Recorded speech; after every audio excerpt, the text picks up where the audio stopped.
മലൈക്കോട്ടെ വാലിബൻ തിയേറ്ററുകളിൽ എത്തുന്നതിന് മുൻപ് സിനിമാ പ്രേമികൾക്കിടയിൽ ചർച്ച സൃഷ്ടിച്ച ചിത്രമായിരുന്നു ജയറാം ടൈറ്റിൽ കഥാപാത്രമായി എത്തിയ എബ്രഹാം ഓസ്ലർ. യുവതലമുറയിലെ ശ്രദ്ധേയ സംവിധായകൻ മിഥുൻ മാനുവൽ തോമസിന്റെ സംവിധാനത്തിൽ ജയറാം വേറിട്ട വേഷത്തിൽ എത്തുന്നു എന്നതായിരുന്നു ചിത്രത്തിന്റെ പ്രത്യേകത.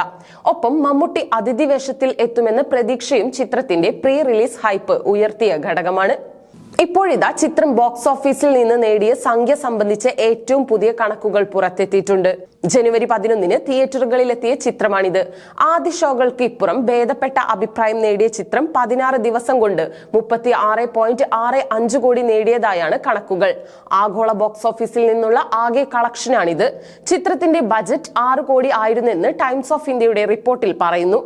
സംഖ്യകൾ യാഥാർത്ഥ്യമെങ്കിൽ നിർമ്മാതാവിന് മികച്ച ലാഭം നേടിക്കൊടുത്ത ചിത്രമായി മാറിക്കഴിഞ്ഞു ഓസ്ലർ.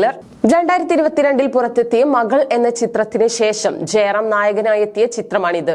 ഇതര ഭാഷകളിൽ സജീവമായ ജയറാം മലയാളത്തിൽ ഇനി ശ്രദ്ധേയ സിനിമകൾ മാത്രമേ കമ്മിറ്റ് ചെയ്യൂ എന്ന തീരുമാനത്തിലെത്തിയിരുന്നു. വ്യക്തിജീവിതത്തിൽ ചില കടുത്ത അനുഭവങ്ങൾ നേരിടേണ്ടി വന്നിട്ടുള്ള പോലീസ് ഓഫീസറുടെ വേഷമായിരുന്നു ഓസ്ലർ ചിത്രത്തിൽ ജയറാമിന്റേത്. വിഷാദ രോഗിയാണ് അദ്ദേഹം.